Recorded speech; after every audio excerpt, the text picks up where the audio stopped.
AI ਨੂੰ ਕਿੱਦਾਂ ਵਰਤਿਆ ਕਿਸੇ ਨੇ, ਇੱਕ ਨਾਰਥ ਕੈਰੋਲਾਈਨਾ ਦਾ ਮਿਊਜ਼ੀਸ਼ੀਅਨ ਆ, ਹਾਂ, ਹਾਂ। ਉਹਦੇ ਖਿਲਾਫ ਜਿਹੜਾ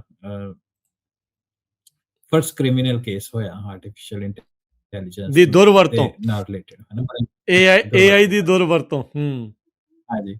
ਸੋ ਮਾਈਕਲ ਸਮਿਥ ਨਾਂ ਦਾ ਇੱਕ ਬੰਦਾ, ਸ਼ਾਇਦ ਇਹ ਨਾਰਥ ਕੈਰੋਲਾਈਨਾ ਸੀ, ਉਹਦੇ ਖਿਲਾਫ federal bureau of investigation FBI ਇੱਕ ਕੇਸ ਲੈ ਕੇ ਆਈ ਹੈ, 3 ਕ੍ਰਿਮੀਨਲ ਇੰਡਾਈਟਮੈਂਟ ਚਾਰजेस।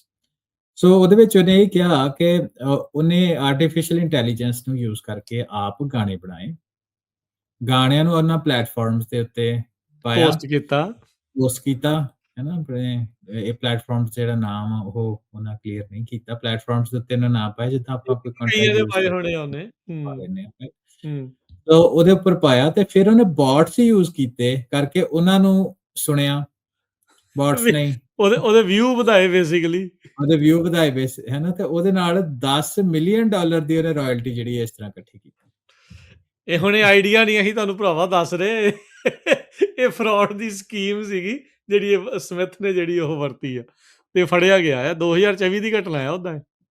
ਹਾਂਜੀ, ਸਤੰਬਰ 2024 ਦੀ ਘਟਨਾ। ਸੋ ਕਹਿਣ ਦਾ ਮਤਲਬ ਇਹ ਹੈ ਕਿ ਬਾਈ ਦ ਐਂਡ ਆਫ ਦਾ ਡੇ ਵੇਖੋ, ਜੇ ਕੋਈ ਇਹਨੂੰ ਜਨਰੇਟ ਕਰਦਾ, ਇਹਦੇ ਲਈ ਮਿਊਜ਼ਿਕ ਜਨਰੇਟ ਕਰਦਾ AI ਨੂੰ ਯੂਜ਼ ਕਰਕੇ, ਤਾਂ ਕਿੱਡੀ ਵਧੀਆ ਗੱਲ ਆ, ਹੈ ਨਾ? ਉਹ ਤਾਂ ਤੁਹਾਡੀ ਅਸਿਸਟਿਵ ਹੋ ਗਈ, ਪਰ ਗੱਲ ਇਹ ਕਿ ਅਗਲੇ ਬੰਨੇ ਬੋਟ ਬਣਾ ਕੇ ਤੇ ਉਹਨੂੰ ਸੁਣ ਹੀ ਰਹੇ ਹੋ ਤੁਸੀਂ, ਤੇ ਉਹਨਾਂ ਦੇ ਬਿਲੀਅਨਸ ਆਫ ਵਿਊ ਬਣਾ ਕੇ $10 ਮਿਲੀਅਨ ਜਿਹੜੇ ਮਾਈਕਲ ਸਮਿਥ ਸਾਹਿਬ ਉਹਨਾਂ ਇਕੱਠਾ ਕਰ ਲਿਆ, ਤੇ ਹੁਣ 20 ਸਾਲ ਦੀ ਜਿਹੜੀ ਉਹਨੂੰ ਕੈਦ ਆ, ਉਹ ਉਹਦੇ ਲਈ ਹੁਣ ਉਹਨਾਂ ਦੀ ਜਿਹੜੀ ਸੁਣਵਾਈ ਹੈ ਚੱਲ ਰਹੀ ਹੈ। ਪਤਾ ਨਹੀਂ ਕਿੱਥੇ ਉਹਦੀ ਸਟੇਟਸ ਪਹੁੰਚਿਆ ਸੁਣਵਾਈ ਦਾ, ਪਰ ਕਹਿਣ ਦਾ ਮਤਲਬ ਇਹ ਆ ਕਿ ਜਿਹੜੇ ਸ਼ੈਤਾਨੀ ਦਿਮਾਗ ਆ ਉਹਨਾਂ ਸ਼ੈਤਾਨੀ ਕੰਮ ਕਰਨੇ ਆ।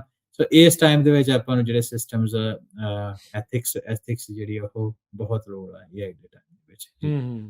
ਜੀ ਨਹੀਂ, ਬਿਲਕੁਲ। ਸੋ ਵਿਵੇਕ ਬੁੱਧੀ ਦੇ ਨਾਲ ਬਨੌਟੀ ਬੁੱਧੀ ਨੂੰ ਆਪਾਂ ਸਮਝਦਾਰ ਬੈਟਰ ਬਣਾਉਣਾ ਆ, ਪਰ ਵਿਵੇਕ ਬੁੱਧੀ ਹਮੇਸ਼ਾ ਹੀ ਬਨੌਟੀ ਬੁੱਧੀ ਤੋਂ ਵਧੀਆ ਰਹਿਣੀ ਚਾਹੀਦੀ ਆ, ਕਿਉਂਕਿ ਉਸੇ ਤੋਂ ਹੀ ਇਹ ਸਾਰਾ ਕੁਝ ਡਰਾਈਵ ਹੋਣਾ, ਉਸੇ ਤੋਂ ਹੀ ਅੱਗੇ ਜਿਹੜਾ ਇਹ ਵਧਣਾ ਹੈਗਾ।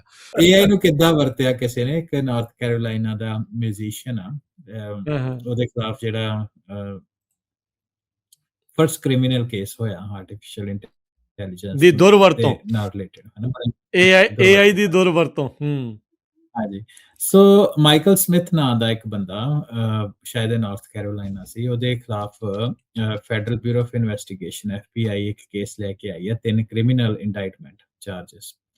ਸੋ ਉਹਦੇ ਵਿੱਚ ਉਹਨੇ ਇਹ ਕਿਹਾ ਕਿ ਉਹਨੇ ਆਰਟੀਫਿਸ਼ੀਅਲ ਇੰਟੈਲੀਜੈਂਸ ਨੂੰ ਯੂਜ਼ ਕਰਕੇ ਆਪ ਗਾਣੇ ਬਣਾਏ, ਗਾਣਿਆਂ ਨੂੰ ਉਹਨਾਂ ਪਲੇਟਫਾਰਮਸ ਦੇ ਉੱਤੇ ਪਾਇਆ, ਪੋਸਟ ਕੀਤਾ, ਹੈ ਨਾ? ਆਪਣੇ ਇਹ ਪਲੇਟਫਾਰਮਸ ਜਿਹੜਾ ਨਾਮ ਆ ਉਹ ਉਹਨਾਂ ਕਲੀਅਰ ਨਹੀਂ ਕੀਤਾ, ਪਲੇਟਫਾਰਮਸ ਦੇ ਉੱਤੇ ਉਹਨਾਂ ਨਾਮ ਪਾਇਆ ਜਿੱਦਾਂ ਆਪਾਂ ਕੋਈ ਕੰਟੈਂਟ ਯੂਜ਼ ਪਾਏ ਹੋਣੇ ਆ ਉਹਨੇ।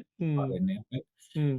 ਤੋ ਉਹਦੇ ਉੱਪਰ ਪਾਇਆ ਤੇ ਫਿਰ ਉਹਨੇ ਬੋਟਸ ਯੂਜ਼ ਕੀਤੇ ਕਰਕੇ ਉਹਨਾਂ ਨੂੰ ਸੁਣਿਆ, ਬੋਟਸ ਨੇ ਉਹਦੇ ਵਿਊ ਵਧਾਏ ਬੇਸਿਕਲੀ। ਉਹਦੇ ਵਿਊ ਵਧਾਏ ਹੈ ਨਾ? ਤੇ ਉਹਦੇ ਨਾਲ $10 ਮਿਲੀਅਨ ਦੀ ਉਹਨੇ ਰਾਇਲਟੀ ਜਿਹੜੀ ਇਸ ਤਰ੍ਹਾਂ ਇਕੱਠੀ ਕੀਤੀ। ਇਹ ਹੁਣੇ ਆਈਡੀਆ ਨਹੀਂ ਅਸੀਂ ਤੁਹਾਨੂੰ ਭਰਾਵਾ ਦੱਸ ਰਹੇ, ਇਹ ਫਰਾਡ ਦੀ ਸਕੀਮ ਸੀਗੀ ਜਿਹੜੀ ਸਮਿਥ ਨੇ ਜਿਹੜੀ ਉਹ ਵਰਤੀ ਆ ਤੇ ਫੜਿਆ ਗਿਆ ਹੈ। 2024 ਦੀ ਘਟਨਾ ਹੈ ਉਹਦਾ।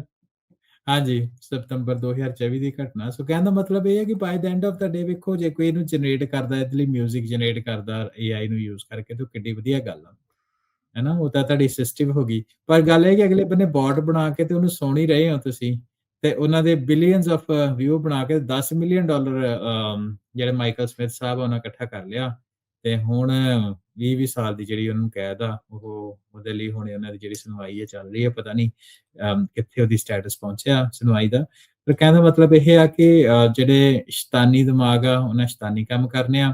ਸੋ ਇਸ ਟਾਈਮ ਦੇ ਵਿੱਚ ਆਪਾਂ ਨੂੰ ਜਿਹੜੇ ਸਿਸਟਮਸ ਐਥਿਕਸ ਜਿਹੜੀ ਉਹ ਬਹੁਤ ਲੋੜ ਆ AI ਦੇ ਟਾਈਮ ਦੇ ਵਿੱਚ।